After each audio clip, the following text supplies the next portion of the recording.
boa noite.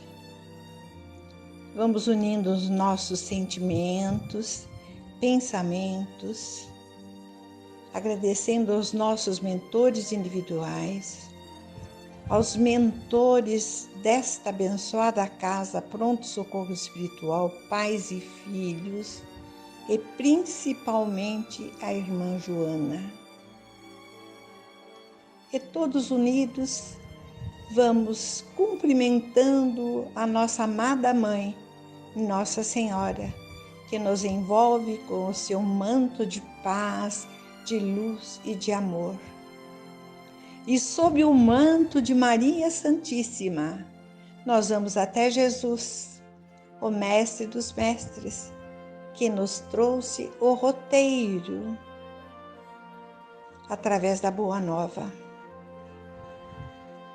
Vamos nos lapidando, crescendo, evoluindo à medida que vivenciarmos o Evangelho que Jesus nos trouxe para nos salvar da ignorância. E com Jesus e por Jesus, nós vamos até Deus agradecer por esta noite, por esta reencarnação, e por tudo que temos, e por tudo que somos, e por tudo que ainda seremos. Graças a Deus e graças a Deus. Olá, amigos. É uma satisfação encontrá-los através desse canal eletrônico. Enquanto a nossa casa espírita está fechada, esse meio eletrônico nos permite nos aproximar, bater um papo sobre a doutrina, relembrar os ensinamentos do Mestre. E o nosso bate-papo de hoje é justamente sobre um tema que nos remeteu a esse meio eletrônico que a gente está utilizando hoje. Nós vamos fazer uma reflexão sobre a pandemia, que nosso texto a gente aborda como flagelo, assim é citado no livro de Allan Kardec, o Livro dos Espíritos. Nós vamos fazer uma reflexão sobre como o flagelo nos afeta e todas as implicações, né? Entendendo os fundamentos, as motivações. Se a gente nos remeter ao ano passado, mais propriamente em março, apesar que a pandemia começou em dezembro de 2019 no mundo, né? Nós, aqui no Brasil, nós sentimos mais a partir de março, principalmente quando houve o fechamento das empresas, determinado o confinamento, o isolamento social. E se a gente nos recordar, né, as notícias em março do ano passado eram assustadoras, né? Todos nós nos vimos diante daquelas ocorrências que parecia distante ou parecia somente histórias dos livros, né, de situações do passado, e de repente algo que surgiu do outro lado do mundo rapidamente estava se aproximando de nós, se aproximando do Brasil e das nossas casas. Foi um momento realmente que gerou susto, gerou até pânico, com implicações em todos os âmbitos, muito além da implicação da saúde, né?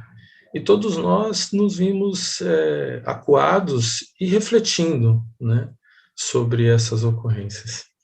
Antes de entrar em detalhes, eu queria primeiro relembrar historicamente o que aconteceu. Vou usar um slide que eu utilizei numa apresentação que eu fiz sobre o problema do bem e do mal, para a gente relembrar que essa situação vivida ao longo desses últimos 18 meses, 20 meses, não é um caso isolado. Se a gente olhar ao longo dos séculos e décadas, a gente vai relembrar, através dos livros sobre a peste negra, que dizimou quase metade da população da Europa, lá no ano de 1337, 1351, com um volume de mortes de 75 a 200 milhões.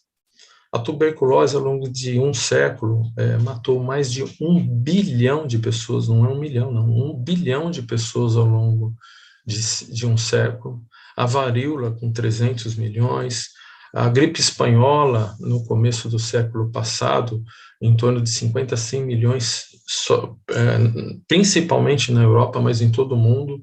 No Brasil, fez em torno de 300 mil vítimas, inclusive o presidente da época, o Rodrigues Alves, o Eurípides Barçanufo, uma expressão da doutrina espírita de Minas, também foi vitimado pela gripe espanhola, e vários outros casos, tifo, malária, mais recentemente, casos de ebola, AIDS, que ao longo dos 40 anos já fez mais de 35 milhões de vítimas, né? E mais recentemente também o H1N1, que atingiu fortemente também o Brasil. Nós perdemos vários colegas, inclusive da casa, que tiveram filhos que partiram vitimados pelo H1N1. Então, essa situação das pandemias, elas são cíclicas, né? De tempos em tempos, décadas em décadas ou séculos, elas voltam, o que nos faz refletir, né? A motivação. Falando dos números atuais da situação que a gente vive da Covid, nós temos aí 220 milhões de casos registrados no mundo, mais de 4 milhões e meio de vítimas no mundo, e o Brasil com mais de 20 milhões de casos e se aproximando de 600 mil vítimas fatais. Então, são números impressionantes. Todos nós tivemos parentes ou amigos vítimas, né, ou que estiveram internados, alguns em UTI, ou que foram vítimas fatais e desencarnaram por causa da Covid, né? Inclusive, na nossa casa, a gente teve vários casos também. Então, isso nos remete a uma reflexão, né? Diante dessa situação, principalmente logo no início, né, todos nós fizemos uma reflexão: poxa, e agora, né? O que nós vamos fazer? Como que nós vamos lidar diante disso? Sem dúvida que os flagelos nos colocam em provas, né? Como se a gente estivesse sendo testado.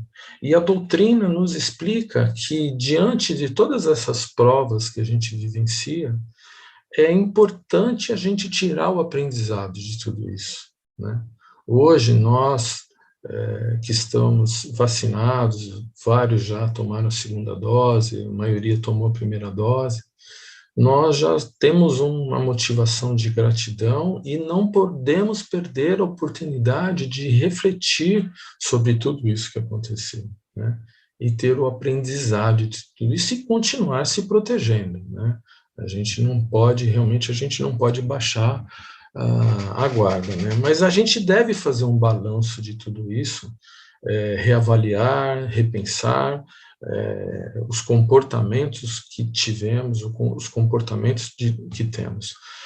Como que nós nos posicionamos diante de uma situação de risco da doença? Existem 3 hipóteses que a gente vive diante disso. Primeiro, a gente pode entender que nós não seremos alcançados, né? Que a gente pode estar protegido e não precisa se preocupar. Aqui a gente tem que tomar cuidado com uma fé ingênua, né? Uma fé cega, né? O Espiritismo nos recomenda que a fé seja raciocinada, seja vivenciada. Uma fé ingênua, uma fé cega, pode nos levar a uma situação de imprudência, né? De uma situação que a gente fica aberto ao campo das possibilidades, né? A gente fica exposto a um risco, e quando a gente tem uma certa imprudência, até um desrespeito ao dever, ao que prega a ciência, dos cuidados de prevenção, né, dos cuidados de isolamento, usar máscara, higienização das mãos, álcool gel, quando a gente não segue essas regras recomendadas pela ciência, a gente gera uma exposição, né? E essa exposição, essa imprudência, ela pode suprimir um plano, um projeto reencarnatório, né? Não podemos ser negligentes e, de repente, antecipar uma passagem nossa que não estava prevista, não necessariamente para esse momento. Então, aqui fica uma reflexão, né, com relação a esse descuido ou negligência, né? Simplesmente tendo a certeza que a gente não vai ser alcançado e deixando de se cuidar com relação a isso. Uma segunda hipótese seria que desencarnaremos, né? Está previsto, está planejado e não há muito o que fazer. Aqui também pode levar a uma situação de que a gente não tem muito o que fazer, né? A gente teria pode levar inclusive a uma situação de medo e pânico, que aumenta essa condição de vulnerabilidade, porque o nosso estado mental, ele pode ser atrativo de enfermidades. André Luiz explica muito bem isso em seus livros, né? Então, essa situação de imprudência, a situação até de medo exagerado ou pânico, pode nos deixar vulneráveis também e alterar o nosso plano de vida, o nosso planejamento inicial. E tem uma terceira situação que a gente pode pensar assim, depende do que fazemos ou do que fizemos, né? Aqui é uma situação em que nós vamos fazer uma reflexão, e eu acredito que isso é o que acabou acontecendo com a maioria. Nós vamos baixar a bola, procurar entender o que está acontecendo, vamos consultar a nossa consciência, vamos reforçar a nossa fé, vamos nos preocupar conosco, com a nossa saúde, mas também vamos nos preocupar com a saúde do próximo, da nossa família, vamos tomar todos os cuidados, vamos seguir o que a ciência produz, porque a ciência é fruto da inteligência do homem, que é um produto da divindade, né? Deus nos permite desenvolver a inteligência justamente para ajudar a cuidar do nosso desenvolvimento material, da nossa vida material e da nossa evolução moral. Então, a gente não pode lidar com essa situação de maneira imprudente e simplesmente antecipar precocemente um ciclo, né? O plano superior, ele não vai chancelar uma falta de esforço nosso, né? Então, tudo que a gente vai receber, a imunidade, a proteção, ela virá da nossa atuação, né? Do que estamos fazendo, da forma que estamos lidando com isso, né? André Luiz, conforme eu citei, ele comenta no livro Evolução em Dois Mundos, psicografado pelo Chico, no capítulo das predisposições mórbidas, ele fala assim: não podemos olvidar, ou seja, não podemos nos esquecer que a imprudência e o ócio se responsabilizam por múltiplas enfermidades. Então, o nosso estado mental, o nosso comportamento, ele tem uma influência direta sobre o nosso corpo, a saúde do nosso corpo. E não podemos nos esquecer que o nosso corpo é o vaso sagrado que permite as possibilidades de evolução do nosso espírito. Sem esse vaso sagrado, se esse vaso trinca ou se quebra, as nossas possibilidades de evolução ficam prejudicadas, porque tudo isso faz parte do nosso planejamento de evolução, né? Então, nós devemos zelar do corpo da mesma forma que nós devemos zelar do nosso espírito, né? Então, em várias obras da doutrina, e a gente vai se aprofundar a partir de agora, a gente vê citações com relação a isso. né? O que diz nos fundamentos da doutrina espírita, né, o livro dos Espíritos de Kardec? Ele trata essa situação dos flagelos, né, que são vários tipos de flagelo. A gente está falando de um flagelo que é a doença, né, que no passado se chamava como a peste, né?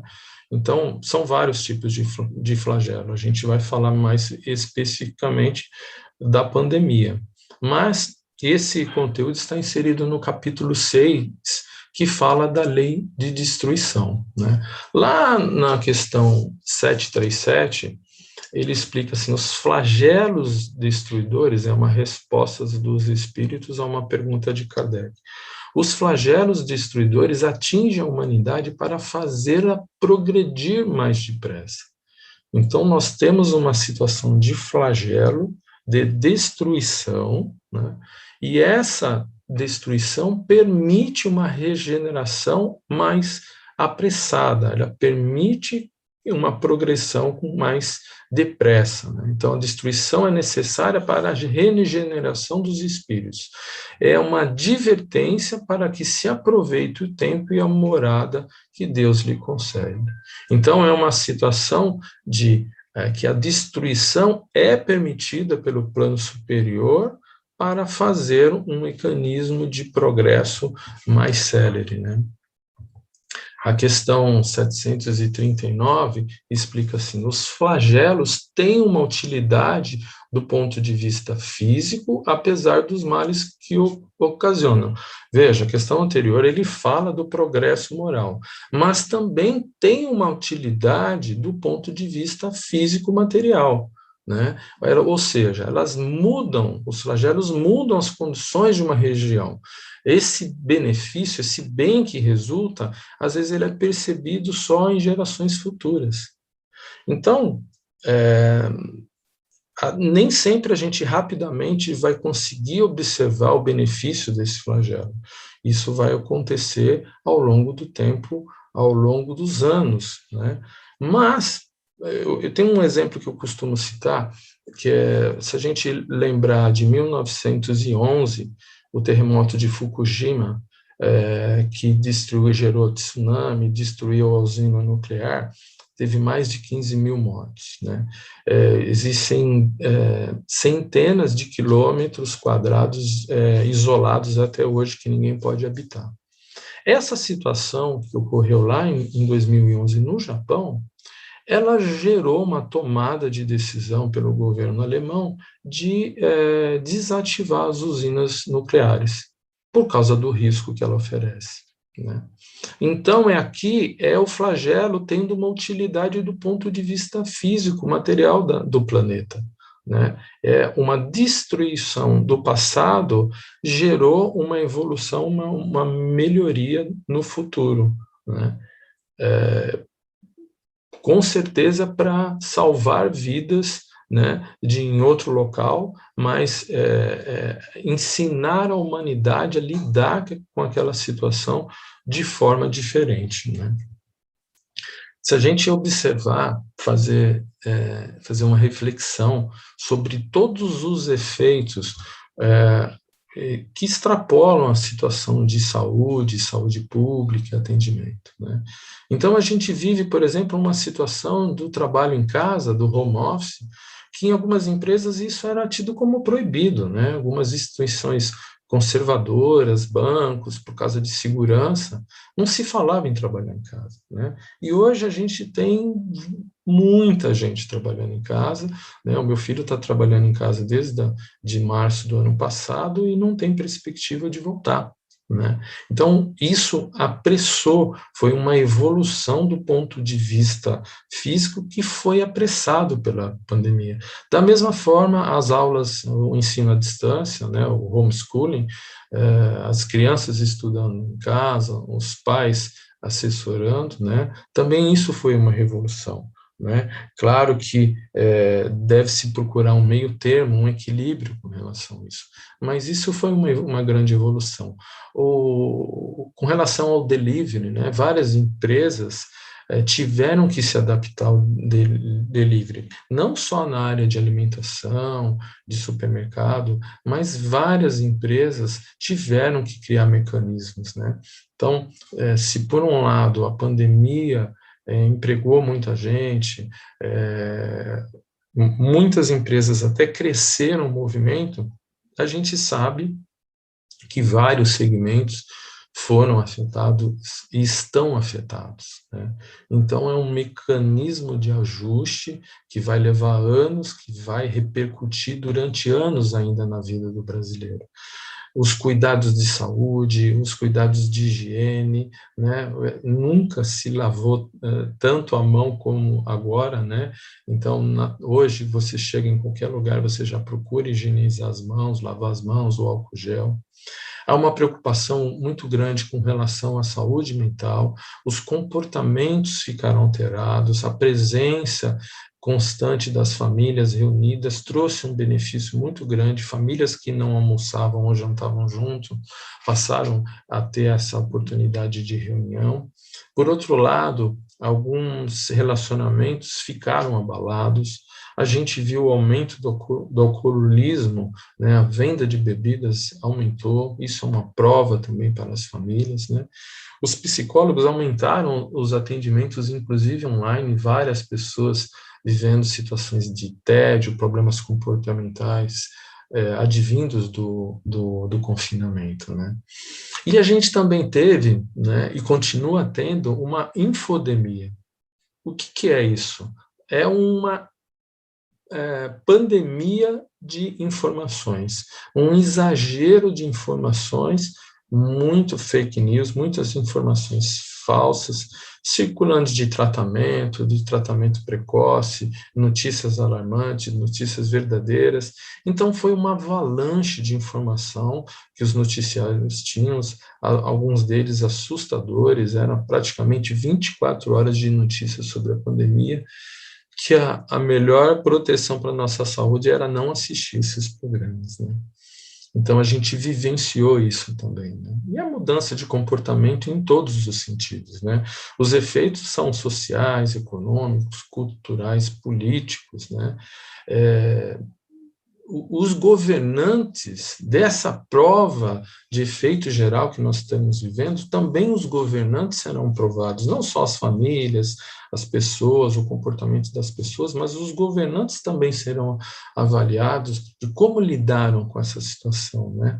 E um fato muito positivo que aconteceu, as ações sociais de socorro aos necessitados se multiplicaram. Empresas, condomínios, grupos sociais se mobilizaram. Esse exemplo que eu estou dando aí do Marmita Solidária, dos 3 condomínios em Nova, eles reúnem a cada 15 dias, no domingo, de 350 a 450 marmitas que são produzidas com o almoço de domingo, que o pessoal prepara uma marmita e o grupo sai para fazer a distribuição no domingo à tarde. Então, foram várias ações que se multiplicaram nesse sentido de socorrer os mais vulneráveis, as pessoas necessitadas, pessoas que perderam renda, que perderam seus empregos, né? Então, esse é um lado muito positivo da pandemia. A questão 740, ela aborda o seguinte: os flagelos não seriam para o homem também provas morais que o submetem às mais duras necessidades? Sim, os flagelos são provas que proporcionam ao homem, primeiro, exercitar a sua inteligência. Então, a gente, antes, no começo lá da pandemia, a gente ouvia que a vacina poderia levar 2 anos, 3 anos, que precisava de muito tempo, né? Chegou-se a falar até em 5 anos, né? E nós tivemos, em menos de 1 ano, a gente conseguiu desenvolver a vacina. Então, foi uma oportunidade que o flagelo proporcionou de exercitar a inteligência do homem. Nós estamos em 40 anos da história do vírus da AIDS e até hoje a gente não tem a vacina. Claro que é um vírus mais difícil, mais complexo, ele fica mais escondido, o mecanismo para pegar ele é mais complexo, mas o desenvolvimento que a pesquisa da vacina contra a AIDS teve ajudou a celeridade do desenvolvimento da vacina do Covid, né? Então, é a ciência evoluindo a partir dos flagelos. E, além disso, além de exercitar a inteligência, sem dúvida nenhuma, é uma oportunidade de exercitar o nosso comportamento moral, né? A nossa paciência, a nossa resignação à vontade de Deus, diante dos sofrimentos das famílias que tiveram perdas, das famílias que estão com dificuldades econômicas, né? É um momento de exercitar a nossa abnegação, a nossa dedicação ao próximo, desinteresse, o amor ao próximo, né? Então, se por um lado tem a destruição, tem a perda, existe o desenvolvimento de vários comportamentos e o desenvolvimento da ciência como um todo. Na questão 741, é perguntado assim: é permitido ao homem evitar os flagelos que outramente? Sim, é permitido. Esse desenvolvimento que vai ter vai ser generalizado. A gente sabe que alguns flagelos podem ser consequência de uma imprevidência, né? Geralmente uma imprevidência pessoal. Mas, por outro lado, o homem, como a gente disse, vai adquirir conhecimento e experiência. Então, a gente sabe que vão ter males que vão afetar de caráter geral, né? Mas também existe uma situação que vai afetar cada um individualmente. Então, sem dúvida que a pandemia está afetando cada um de nós de maneira individual, com mais ou menos repercussão, né? Cabe a nós entender, assimilar, né, o aprendizado dessa prova que nós estamos passando, né? Se resignar à vontade de Deus, né? E não deixar essa prova que nós estamos vivenciando se agravar pela nossa negligência e pelo nosso descuido. Na questão 741, entre os flagelos destruidores naturais independentes do homem, é preciso colocar em primeira linha a peste, que é a pandemia que a gente está citando, a fome, as inundações.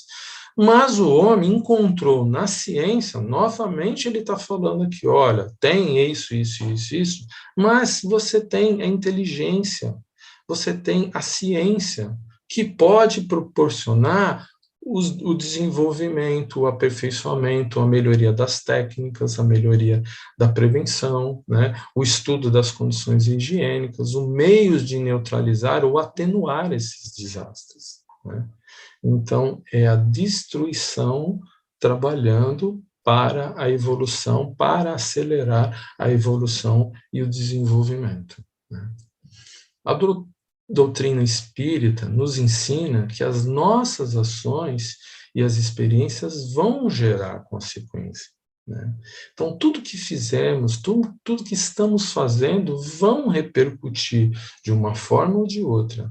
A nossa vontade ativa, o uso do nosso livre-arbítrio vai ser fonte geradora de efeitos que vão recair sobre nós, né? Então, a forma, as decisões que tomamos vai governar e vai gerar efeitos para a nossa proteção ou para a nossa prova ainda maior, né?